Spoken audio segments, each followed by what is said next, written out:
Ja, irgendwie zu tief.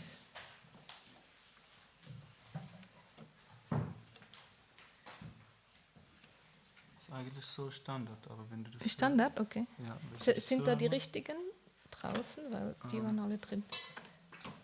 Probier jetzt. Ja? Okay. Okay, dann machen wir lang. Ist okay. Dann habe ich hier. Ach so, ja. Das ist besser, genau.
Kale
pero kara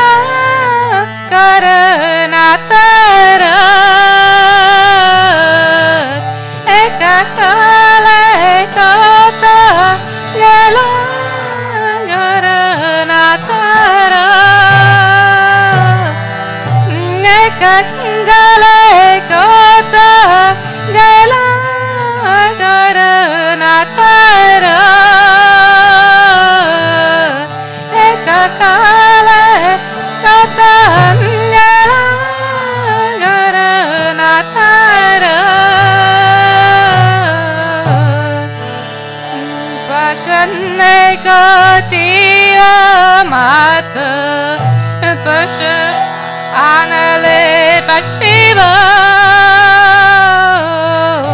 Pashane Kotiva Mata Anale Pashiva Pashane Kotiva Mata Anale Pashiva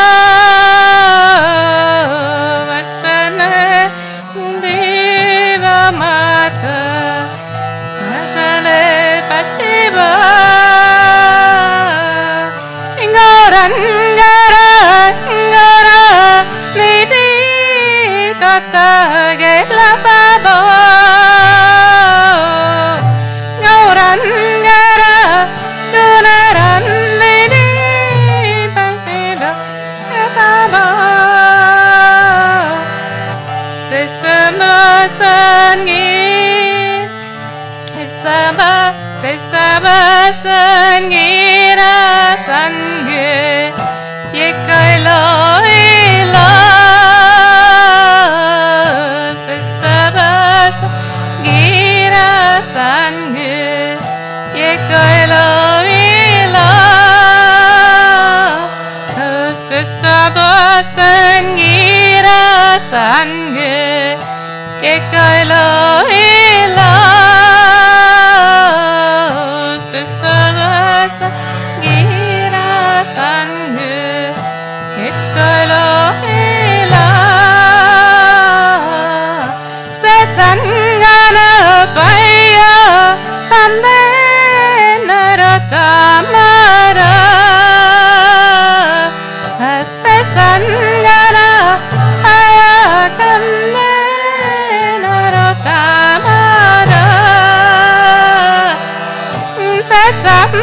Sangira sange kekat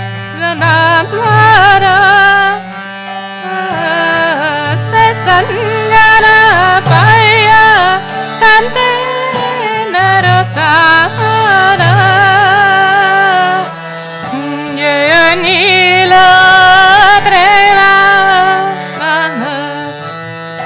karuna prachu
Vaishnava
Srila Prabhupada ki jai, Srila Rupa Goswami Pad ki jai. Sorry, I did not play this song a long time ago. For a long time, it was a bit unharmonious. Yes, please, thank you. Deutsch, Englisch? English. Yeah, I will translate. Into Italian. And few years better to hear it in English. Okay. Anyhow, English is fine. Om Namo Bhagavate Vasudevaya.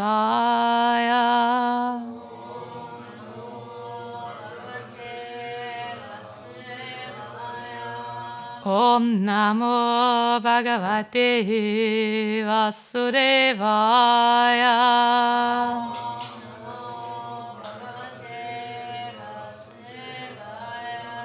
Om Namo Bhagavate Vasudevaya.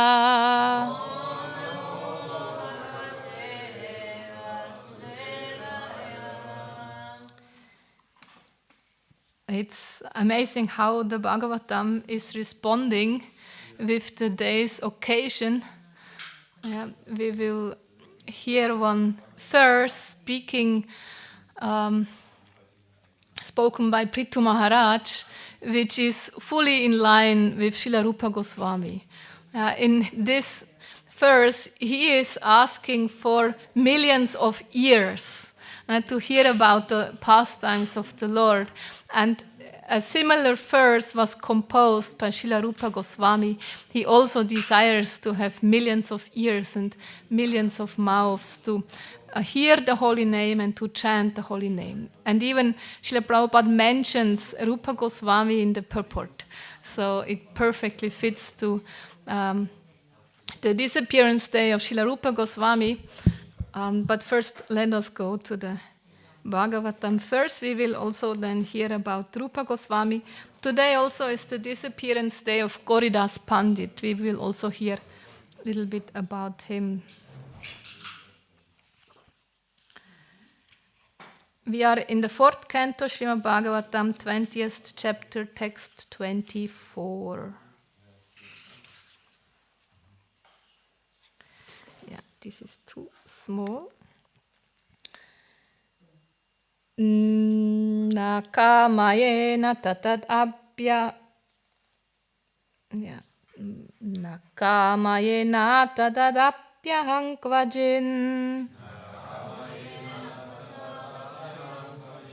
Nakamayena tatad abhyaham kvajin.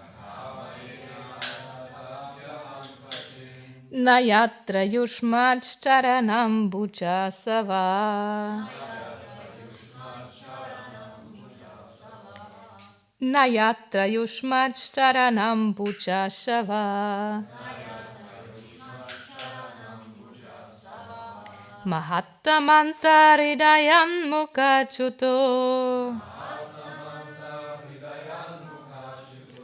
Mahattamanta hridayan mukhachuto. Vidatsva karnayutam eshamevara. Vidatsva karnayutam eshamevara. Nakamayena tatadapyaham kvajin. Nayatra yushmat charanam bhujasava. Mahattamanta hridayam mukhachuto. Vidatsva karnayutam eshamevara.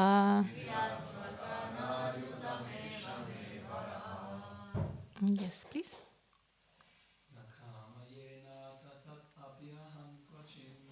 Nakamayena tadadapyaham kvajin. Nayatra yushmajtaranam bhujashava. Mahatamantaridayam mushakyato. Vidatsvakarnayatam yeshamatvara. Nakamayana tadadapyam kvajin. Nayatra yushmajtaranam bhujasava. Mahatamantaridayam mukachuto. Vidatsvakarnayatam yeshamatvara.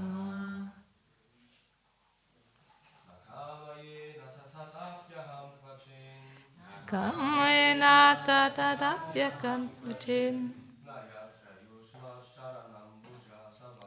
Nayatra yushmajtaranam bhujashava. Mahatamantaridayam mukachuto. Vidatsvakarnayatam eshamevara. Ladies?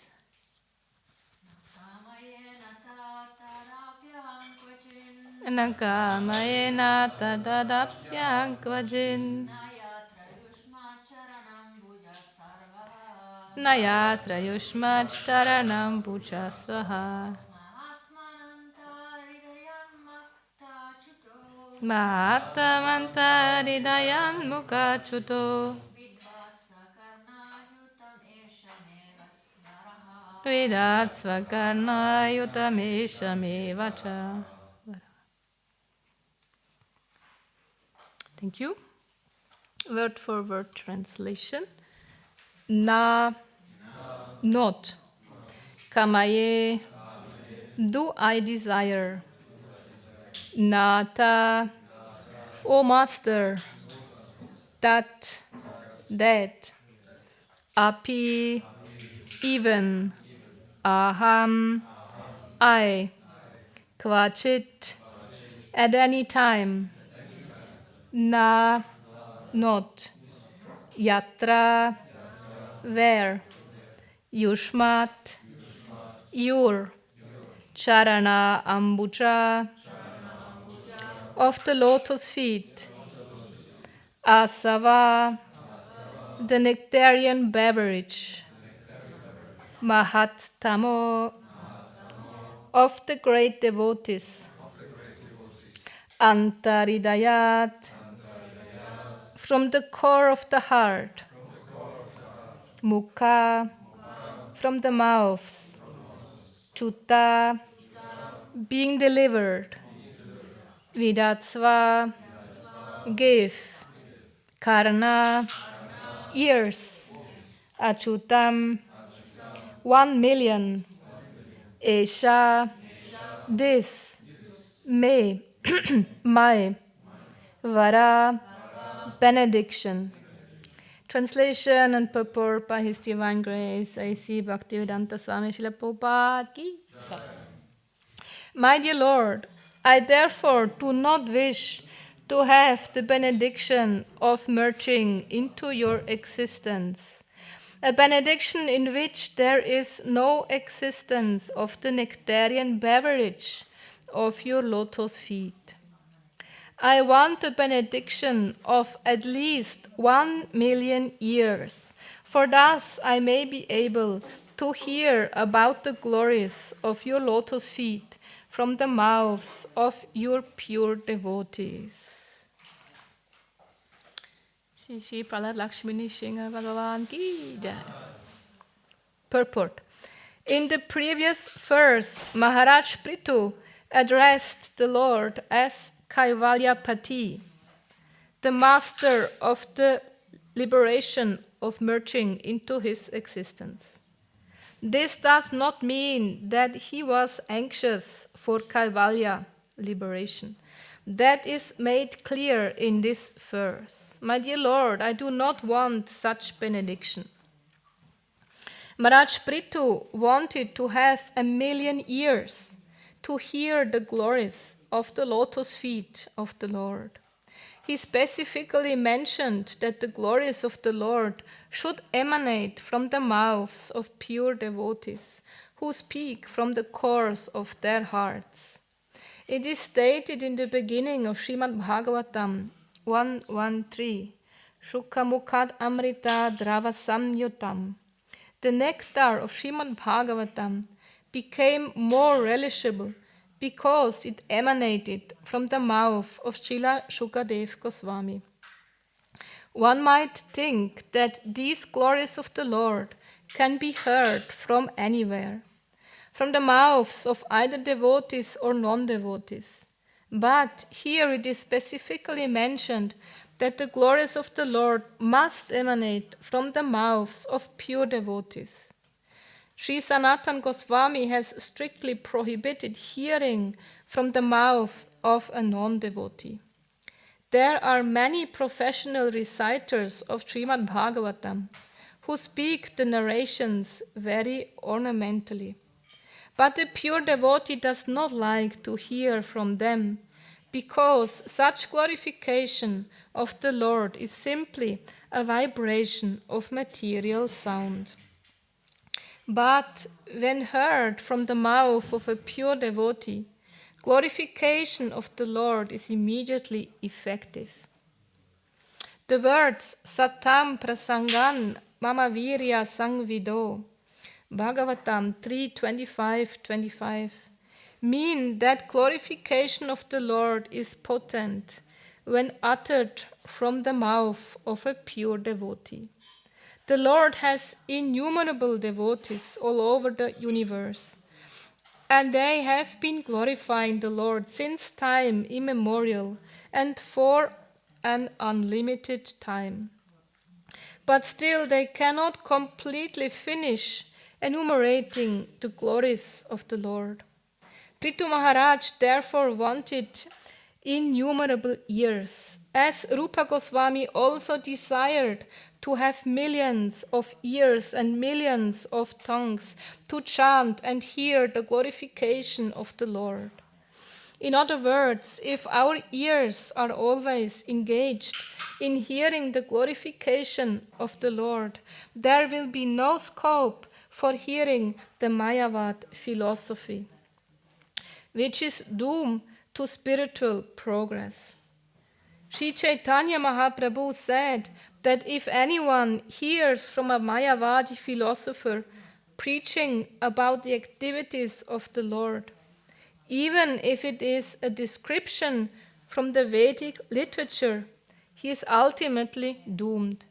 By hearing such Mayavad philosophy, one cannot come to the destination of spiritual perfection of life.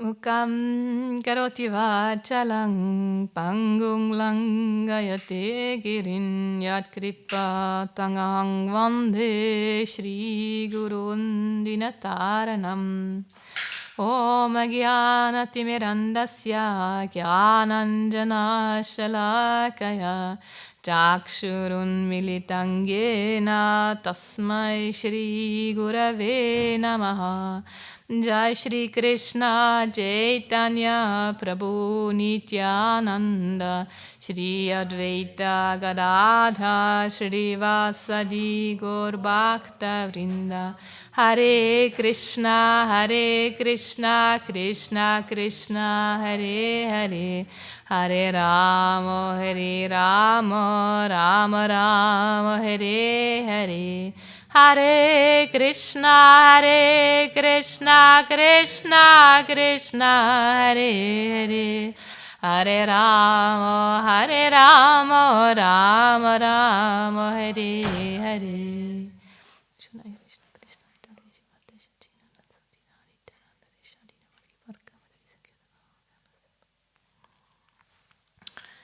I will read again the verse. My Lord, my dear Lord, I therefore do not wish to have the benediction of merging into your existence. a benediction in which there is no existence of the nectarian beverage of your lotus feet. I want the benediction of at least 1,000,000 years, for thus I may be able to hear about the glories of your lotus feet from the mouth of your pure devotees. So this is the actual benediction a devotee is asking from the Lord, to constantly hear about the glories of the Lord. It is described that Ananta Shesh, an expansion of Lord Balaram, holding the universe on his hoods. He has many hoods, thousands of hoods, and with all these hoods he is glorifying the qualities of the Lord. And he is glorifying these qualities since time immemorial, and is not coming to an end. And here also in the purport, Prabhupada writes that there are so many devotees of the Lord all over the universe, and they are also glorifying the qualities of the Lord, but they are not reaching an end, because the Lord is Anandam Buddhivardhanam, ever increasing, and his qualities are also ever increasing, and there is no end to his qualities. And therefore the pure devotee of the Lord, he is very much attracted to always hear about these glories. And it is said in the second chapter of the first canto Bhagavatam, Shrinvata Svakata Krishna Punya Shravana Kirtana Ridyanta Sto Hyabadrani Vidunoti Suritsatam. The Supreme Lord is staying Ridyanta Sto in the heart of the pure devotees. And when the pure devotee Shrinvata Svakata Krishna, Shrinvata Shravanam, Svakata, the pastimes, if the pure devotee hears, Shravanam means hearing, Svakata, the personal, about the personal pastimes of the Lord, then the Lord within the heart is purifying that heart. Yeah? So, and this is what is happening actually. It's also described by Srila Bhaktivinoda Thakur that when we chant the holy names of the Lord, then the sound vibration of the holy name comes out through our mouth and it enters our ears and it goes down to our heart and it purifies our heart from all contamination. And then in our heart the beautiful lotus manifests. And whole Vrindavan Dham, the holy name, is creating the whole Dham of Vrindavan in our hearts. And then the holy name comes and takes us there to this Vrindavan in our heart. And he shows us our actual Swarup, our actual relationship with the Supreme Personality of Godhead. Bhaktivinoda Thakur mentions that in his Nam Mahatmya, a beautiful song glorifying the holy name, which this song he gave in the song collection of Sharanagati prayers. The last of these songs is the Nam Mahatmya. And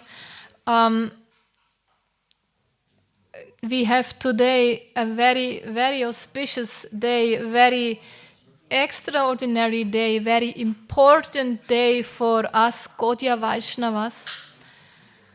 It is Srila Rupa Goswami Pad's disappearance day. Who was Srila Rupa Goswami?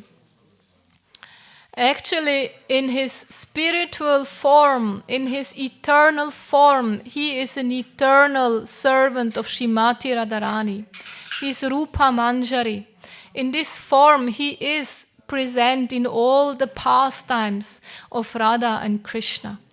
And of course, because he is Rupa Manjari, he knows perfectly well the mood of Srimati Radharani, because A manjari is tadyanam with Srimati Radharani, means one with the heart of Srimati Radharani. Whatever feelings Srimati Radharani experiences, they manifest in the manjari as well. So therefore, later on, Narodam Das Thakur could compose a beautiful verse glorifying Srila Rupa Goswami and telling Sri Chaitanya Manobistang Stapitang Yena Bhutale Svayam Rupa Kadamayang Dadati Svapadantikam. Means Sri Chaitanya Manobistang. Rupa Goswami perfectly well understands the mood and mission of Lord Chaitanya Mahaprabhu. Because he knows his mano, his mind.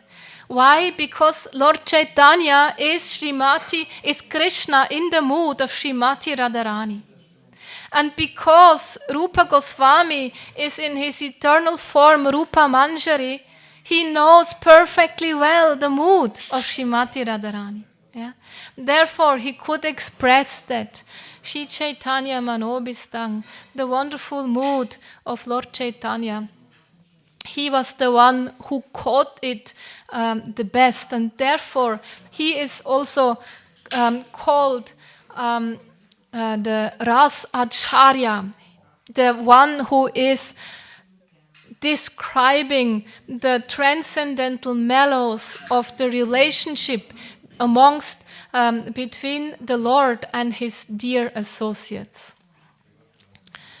So, as Gaudiya Vaishnavas, we are called Rupa Anugas. Anuga means to follow.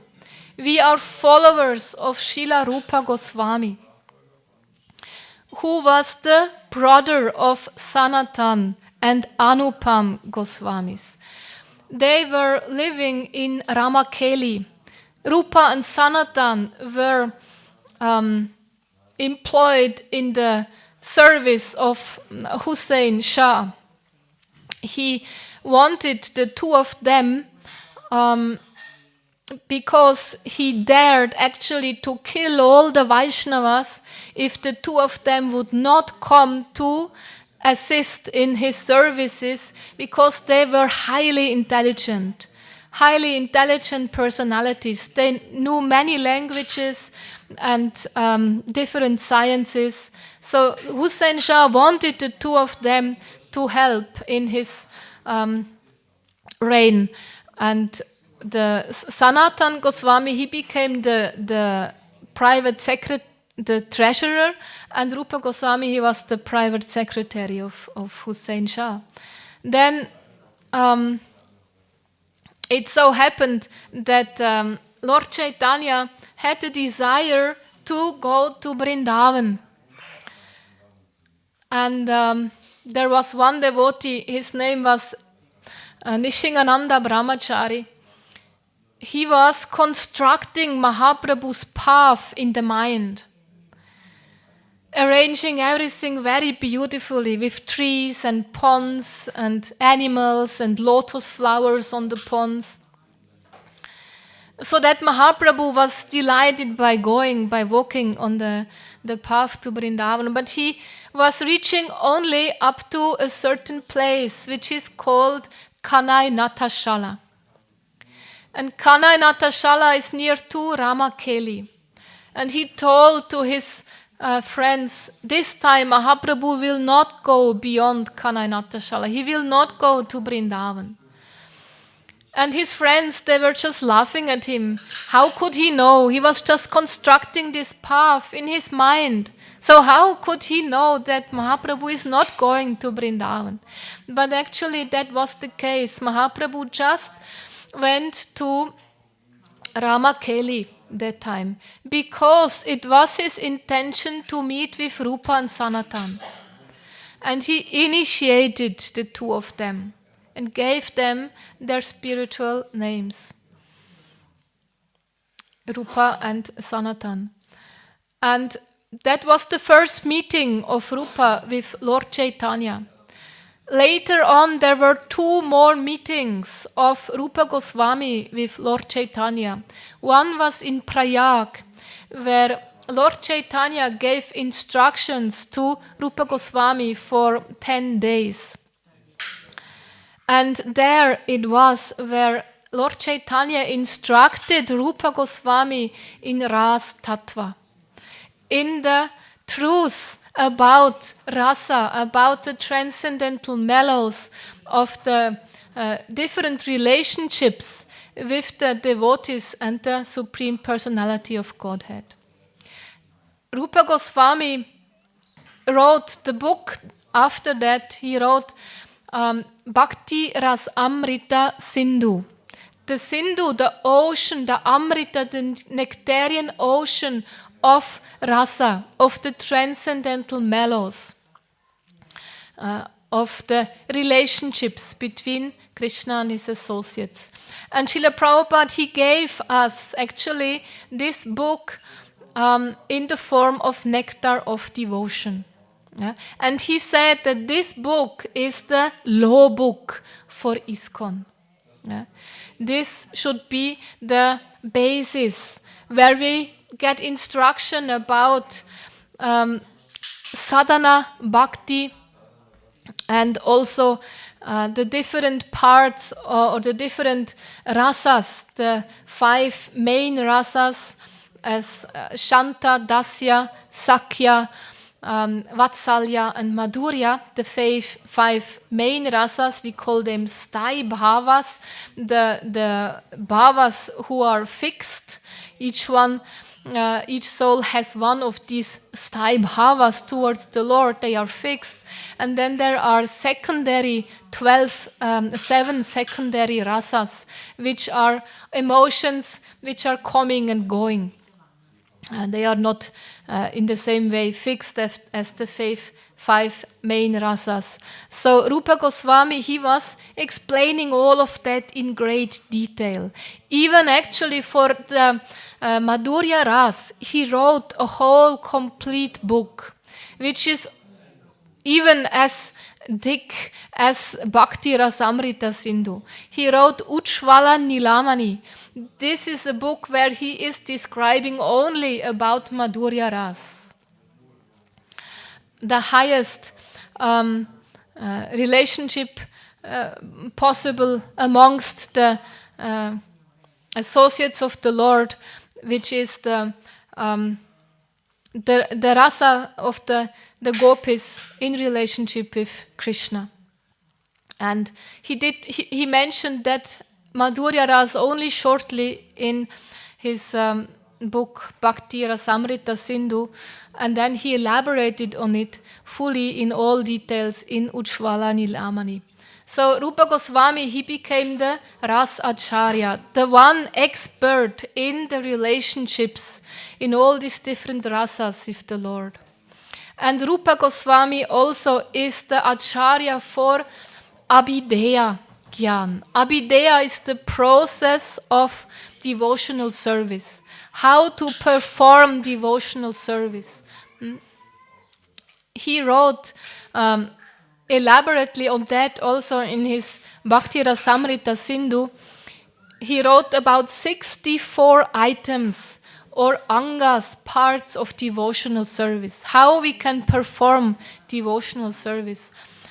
This is called the Abhideya, the process. How we can engage ourselves in the service of the Lord. This is explained by Rupa Goswami with many processes, and each one of us will be able to find one or more of these processes suiting to our inclination towards the Lord and helping us to always remember the Lord and to never forget Him. That was Rupa Goswami's main instruction. Before he goes to elaborate on the 64 items of devotional service, he instructs us to always remember the Lord and to never forget Him. So Rupa Goswami was writing the other books also. he wrote Vidakta Madhava and Lalita Madhava. Vidakta Madhava describes the Lord's pastimes in Vrindavan. And Lalita Madhava, although the name Lalita more refers to the Sakhis of Vrindavan, since Lalita Devi is one of the dearest girlfriends of Srimati Radharani, still Lalita Madhava is speaking about the pastimes of the Lord in Dwaraka, in separation of Vrindavan Dham, and how all the Sakhis of Vrindavan became the queens, Krishna's queens. He had 16,108 queens in Dwaraka.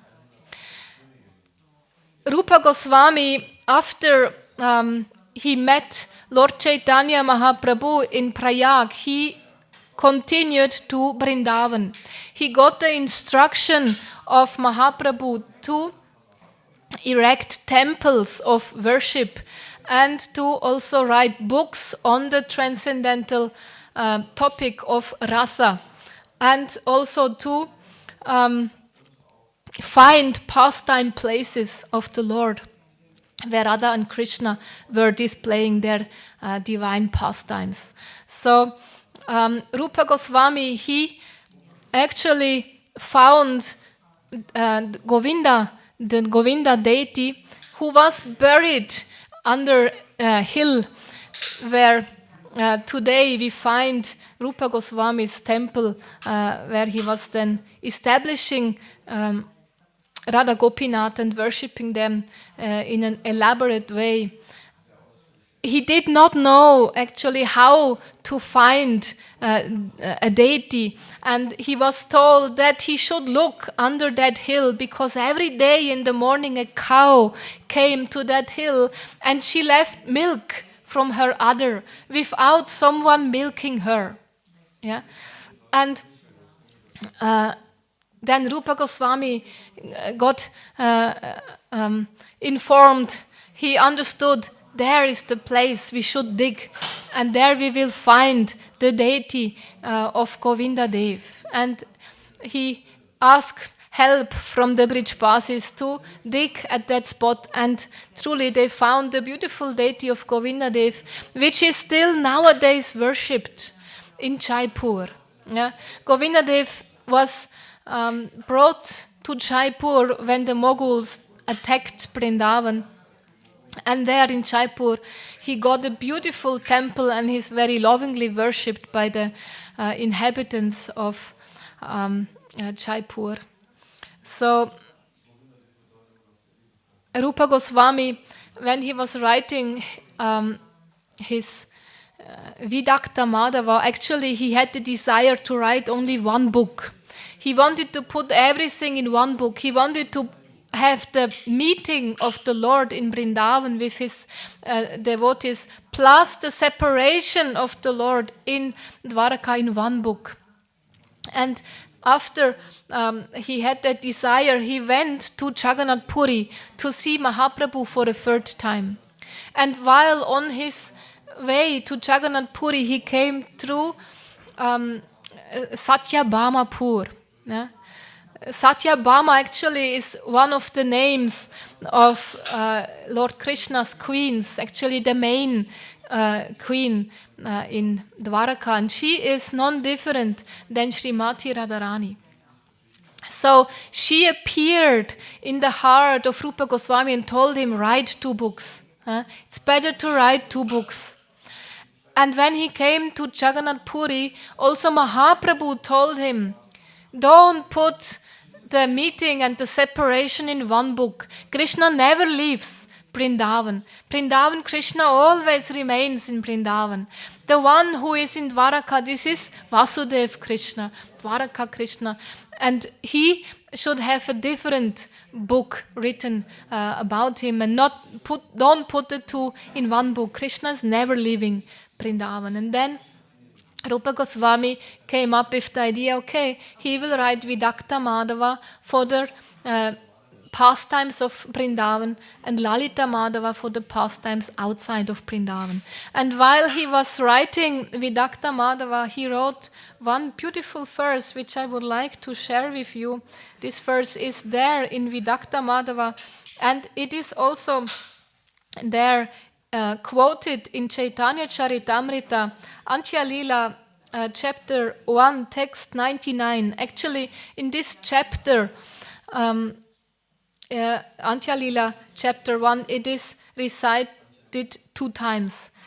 Just to also give importance to this verse, we hear it 2 times. And the translation of this verse is, I do not know out of how much nectar the 2 syllables of Krishna's name have been fabricated. Dancing madly on my tongue, they awaken in me the desire to possess many mouths. As they sprout in my ears, they give me the hope that I may one day have millions of ears, and as they enter into the garden of my heart, they overcome the activities of every one of my senses, leaving me inert. So here, Rupa Goswami is praying, may I have one day millions of ears that he can hear the sound of the holy name constantly and the pastimes of the Lord. So this is what Rupa Goswami actually has in his heart with Sri Chaitanya Manobistang. When he uttered this verse, Mahaprabhu, he told him, you perfectly understand my mood. And therefore, he was able to compose such verses like that.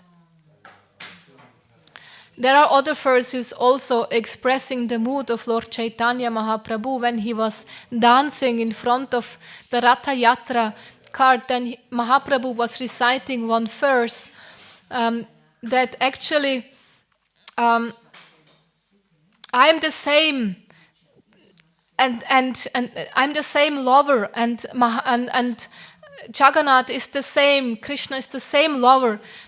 But still, it's different. It somehow feels different, as when we were meeting at the river of at the Yamuna river, and it was only Rupa Goswami who was able to understand that, because this mantra, this verse, what Lord Chaitanya was reciting, this was from a love song. A verse from a love song what Mahaprabhu used to express that actually I am the same and Krishna is the same, but still it feels different. There, what is the meaning of the Ratha Yatra festival? It's the meeting of Krishna with his dear devotees, especially with Srimati Radharani. And Rupa Goswami understood that Mahaprabhu was expressing his feelings of separation. And immediately he composed the verse. Radharani was speaking that verse, that although I'm the same Radha and he is the same Krishna, still it feels different. That was when the 2 of them met in Kurukshetra. They met after many years of separation. But still, it felt different because Krishna was dressed in all opulence, not in his cowherd dress with the peacock feather in his hair and the flute in his hands and the yellow dhoti. He was dressed differently. And it was a different land. It was Kurukshetra. It was not Vrindavan. So naturally, Srimati Radharani, she felt not the same as when she was meeting with Krishna in Vrindavan.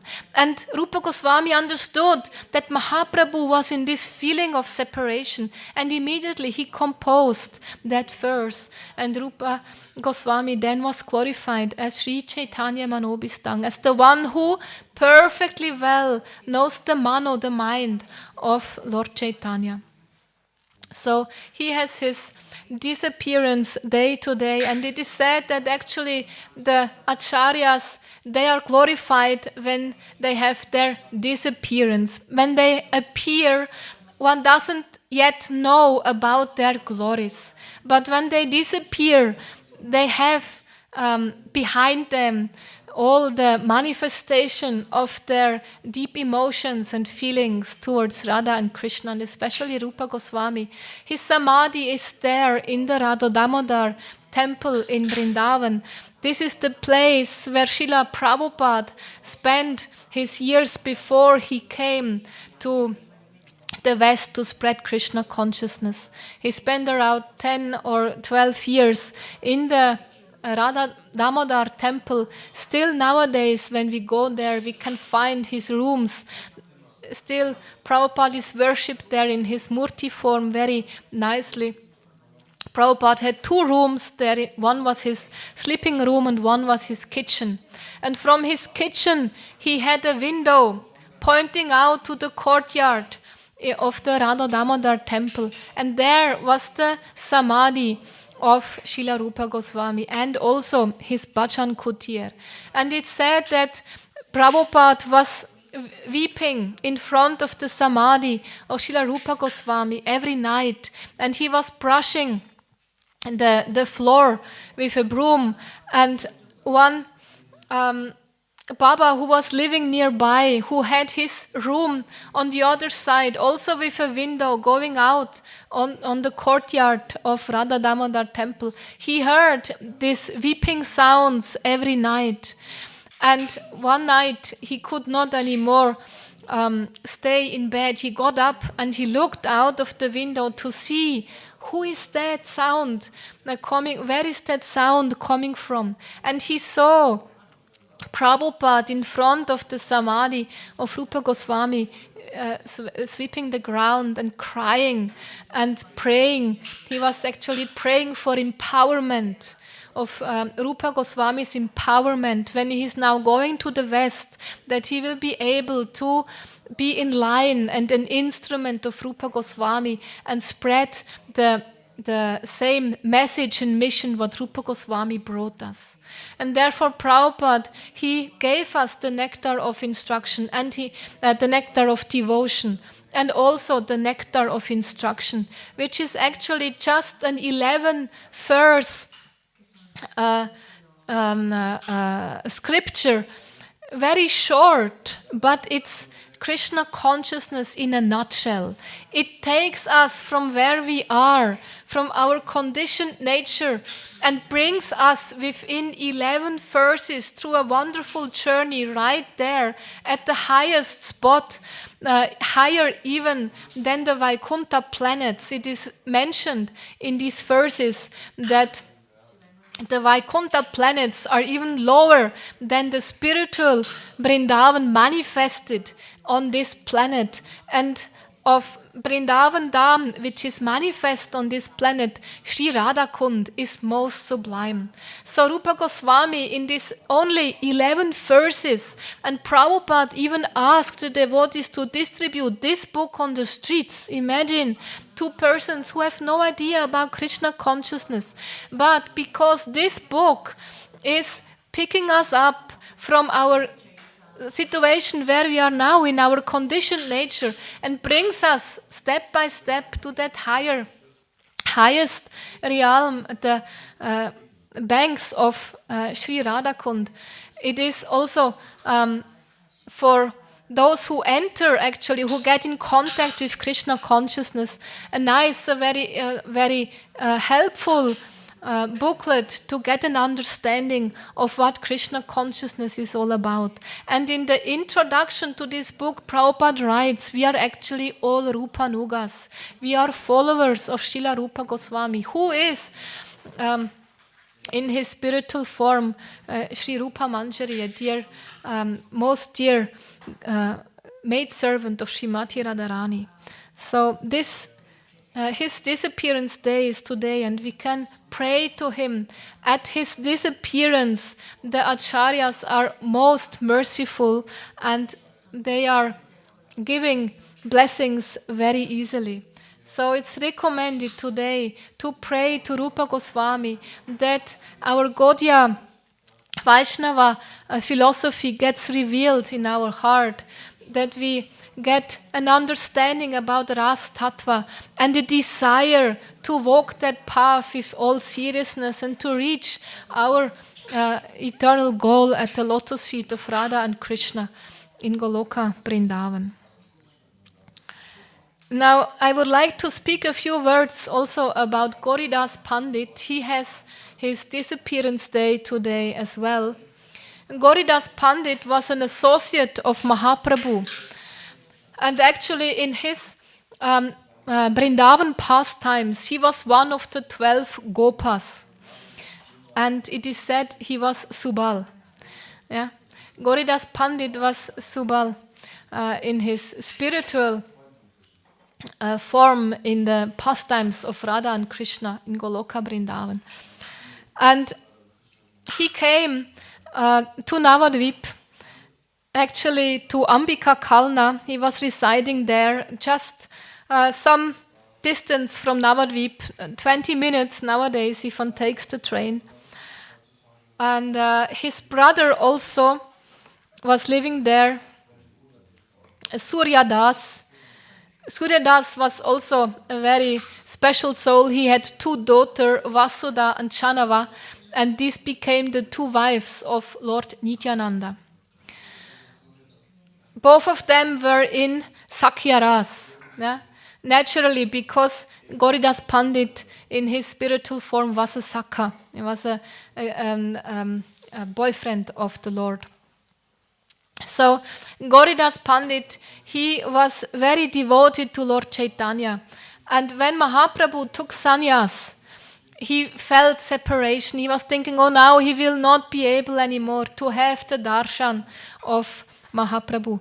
And Mahaprabhu understood Gauridas' feelings. And that time Mahaprabhu and Lord Nityananda, they were in Shantipur, which is even more close to Ambika Kalna. And then from Navadvip. And they took a boat and they came down the Ganga to Ambika Kalna and they went to see Gauridas Pandit. And actually Mahaprabhu, he rowed the boat himself. Yeah? And he took the rod with which he was rowing the boat and he brought it to Gauridas.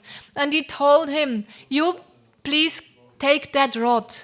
And with this rod, you should row the conditioned souls over the ocean of material existence.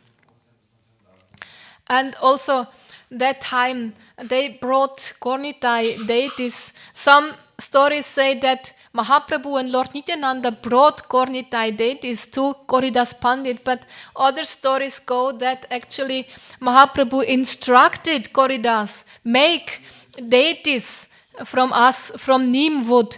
And it was the son of Advaita Acharya who installed the deities. And Mahaprabhu explained to Gauridas Pandit, they are non-different from me. And it was shown to Gauridas Pandit in a way that Gauridas then said, okay, if they are non-different, then the deities should now leave the house. And you, the 2, the real ones, you should stay here. And the deities became alive and left the house. And Mahaprabhu and Nityananda, they went on the altar and they became like deities. They lifted their arms and they became like deities. And Gauridas said, no, the real ones should stay here and the deities should go. And then the real ones, the ones who were alive, came back and became deities. And the deities became alive and left the house. And that went on many times, as much so that Gauridas Pandit could not anymore understand which ones are the real ones and which ones are the deities. And he had to agree, yes, there is no difference between the deities and the Lord. And so he was satisfied with having the deities in his house and he worshipped them opulently. And even nowadays we can see them. If we go to his house, we can have their darshan. They're almost life-size Gornitai deities. when these deities came, Gauridas Pandit needed a pujari. And he was looking around, and he knew one disciple of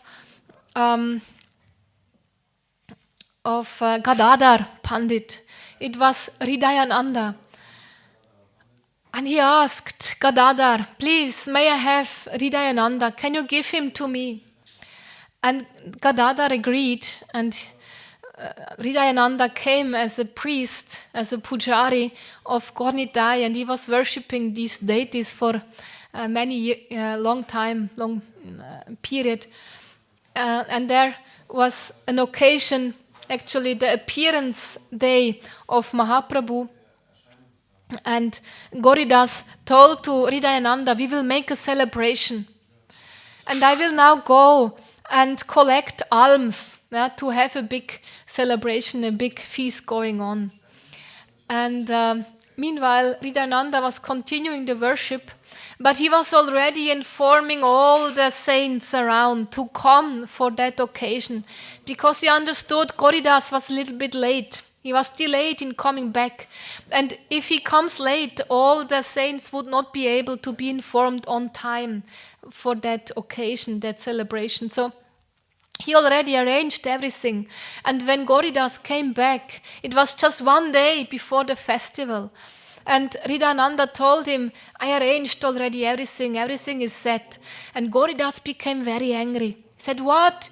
You acted independently. Yeah? Because he is the Guru, Gauridas. He should give order, not that the disciple goes and arranges things independently. And he sent Hridayananda outside. He should go to the banks of the Ganga. And when the next day the invited saints and guests came, they brought stuff with them, which was actually meant to worship Gaur-Nitai. And they came to Gauridas and they said, I did not order that. It was ordered by Hridayananda. Bring it to him. He should keep it for his worship. And so they came to Hridayananda, and as ordered by Gauridas, Hridayananda understood, I should also have a festival, I should also do some worship. And he started to use this paraphernalia to cook a big feast. And he offered it to Gaur-Nitai. And when Gauridas was opening the altar in his house, he found the altar empty. The deities were not there. And he was fully in anxiety. What happened? Where are they? And he ran out and he saw something very extraordinary. He saw Lord Chaitanya and Lord Nityananda dancing amongst all the invited guests there where Hridayananda was having his festival. And Mahaprabhu actually, he came personally to accept the offering of Hridayananda. And when Gauridas approached that festivity, that celebrations, he saw how Mahaprabhu entered the heart of Hridayananda. And he went to Hridayananda and embraced him. And he said, you are so lucky. You are so lucky. Mahaprabhu entered your heart. From today on, you will be called not anymore Hridayananda, but Hriday Chaitanya.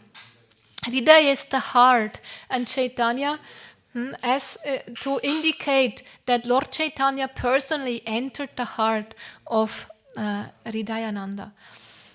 The deities, of course, later on, they were still again there on the altar of Gauridas. And as we mentioned before, they can still be seen nowadays. If you go to take darshan of Gauridas Pandit's deities, they can still be seen there. So, a very wonderful pastime, and also for us an opportunity to pray to him, that we also get that devotion and strong faith as Gauridas had, that faith in Lord Chaitanya Mahaprabhu, that there is no difference between the deity and the Lord. Yeah, this is actually also how we understand for the Gaudiya Vaishnavas, that there is no difference between the deity and the actual form, the actual Lord. This story is very illustrative in that regard. Good. That is what I wanted to share with you today. Thank you very much for your kind attention. Are there any questions or comments? Yes. Kripa Sindhu Prabhu.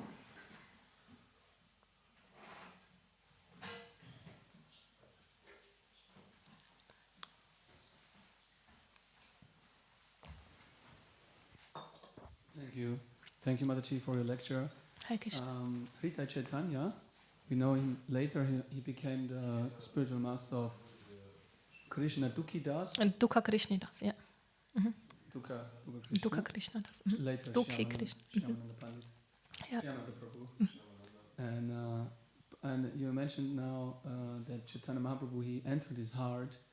But then later in the past time with Shyamananda Prabhu, we see that there was a pretty intense kind of misunderstanding, or actually not understanding on the side of Hridaya Chaitanya, who actually had Chaitanya Mahaprabhu in his heart, but he did not kind of believe or understand that Radharani personally appeared and kind of initiated Shyamananda Prabhu. So how can we understand this? Because Hridayananda or the Hridaya Chaitanya was also in Sakyaras. He was in Sakyaras. Although Mahaprabhu entered his heart, he was in Sakyaras. And he was thinking, because he did not first hear about Radharani giving a new name to Shyamananda, his disciple, Dukhi Krishna Das. He was sent actually by Hridaya Chaitanya to Jiva Goswami to learn from Jiva Goswami.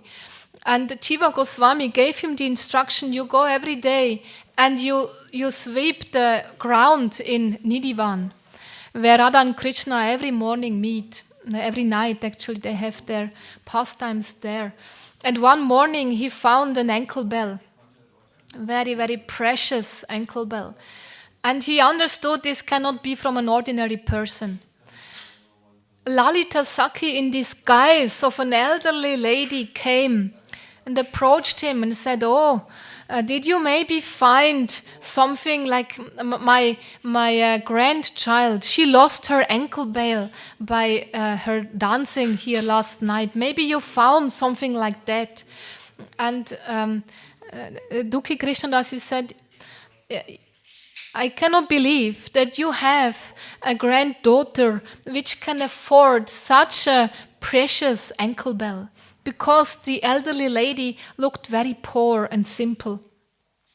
And so she had to agree that, yes, actually this ankle bell is from Srimati Radharani personally. And Dukhi Krishnadasi said, I give it only to the person to whom it belongs. Radharani has to appear personally, and I will put it on her leg if I see that one ankle bell is missing. So then the story goes that Radharani appeared and Dukhi Krishnadas was allowed to fix that ankle bell to her foot from where it was missing. And then Radharani initiated, and Dukhi Krishnadas gave him the name Shyamananda, in whose heart actually is Krishna. And from her heart she manifested a Krishna deity. And gave him to Shyamananda. But this was not known, all of that was not known to Dukhi Krishna's spiritual master Hridaya Chaitanya. He just heard that his disciple has a new name. And he was thinking, he made a guru apparat. He left him and took initiation from someone else, and that other person gave him a new name. And therefore, he took all his Brahminical friends from Navadvip, and he came with a big group to Vrindavan to chastise and ostracate even his disciple Shyamananda. And there only, in front of Shyamananda, he was explained the whole story, that it was Radharani personally giving his disciple Dukhi Krishna that name, Shyamananda. And she also gave him a special tilak on the forehead. It's like a black line only. And then Hriday Chaitanya understood, no, this is of a divine arrangement. No need for him to be angry on his disciple, but he was very lucky, very happy and very satisfied. His disciple actually was very lucky to receive Srimati Radharani's blessings, because also Shyamananda, he was not actually in the Sakya Ras, he was in Madhurya Ras. Yeah? And he could not find that in the relationship with his guru. And therefore, even Srimati Radharani personally gave him initiation into Madhurya Ras. That was the understanding. Hare Krishna. Any other questions or comments?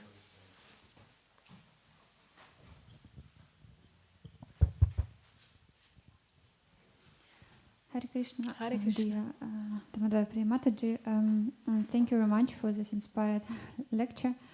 I have the question to the nature of rasas, to the main 5 rasas, and the question is,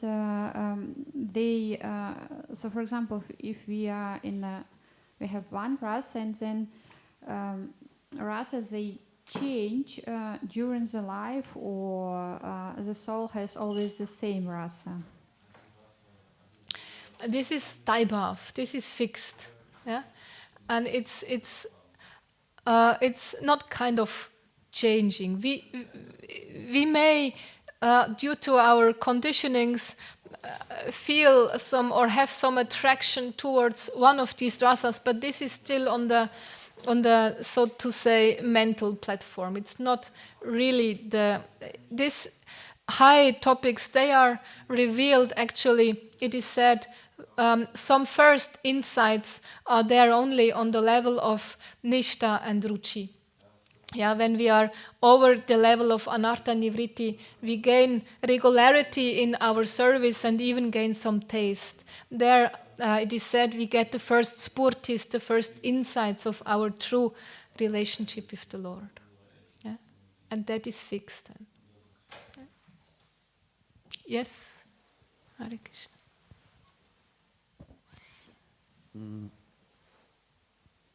Ich habe mich mal gewundert, gab es irgendjemanden vor Srila Rupa Goswami, der diese 5 Rasas so shastrisch belegt und präsentiert hat? No, his question is there anyone before Rupa Goswami who wrote about these 5 rasas? It was actually Madhavendra Puri who had this Madhurya Ras, but he did not write about it. Yeah? He did not write books about that. And we know Rupa Goswami as the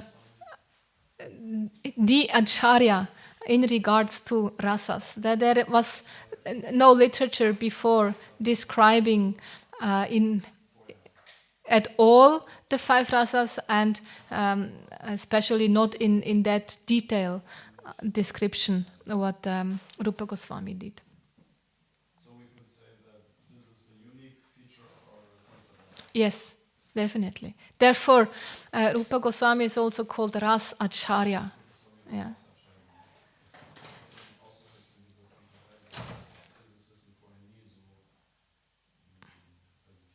There are devotees, there is one devotee, I forgot his name.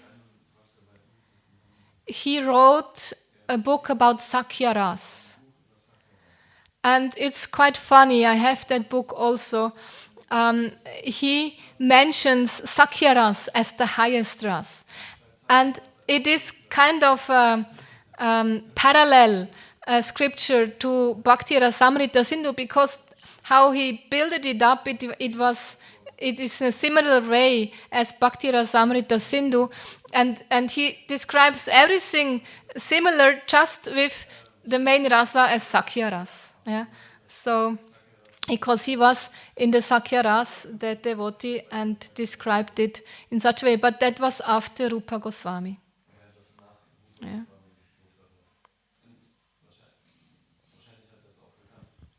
Yes, otherwise he could not have structured it in the same sequence, in the same way as Bhakti Rasamrita Sindhu. Yes, Subal Prabhu. Krishna. Mataji, I was wondering about Madhavendra Puri for a long time, because he is the first who revealed the Madhurya Rasa or Hester Rasa, but he's a Bushin or Kalpariksha. Yeah, he's actually serving as in Dasya Ras, as a bush. He's in the spiritual world. Still, it was Madhavendra Puri who brought up first time this how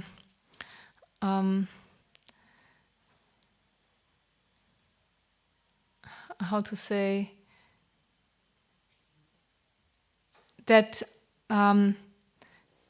understanding of Radha and Krishna, not just worshipping Srimati Radharani, to worship Krishna, but to worship Krishna together with Srimati Radharani. But still, he was serving in Dasya Ras. Yeah. This is how sometimes we cannot understand these great personalities. So they also perceive in the spiritual world this rasa, even though they are not really in the rasa, and then they can tell about it, so to say. Yes. Yes, that is possible. Yes. Good. Thank you so much. Grantaraj Śrīmad-Bhāgavatam ki jai. Śrīla Rupa Goswami Pad ki jai. Śrīla Prabhupada ki jai. Go Premanandi Hari Hari Bol.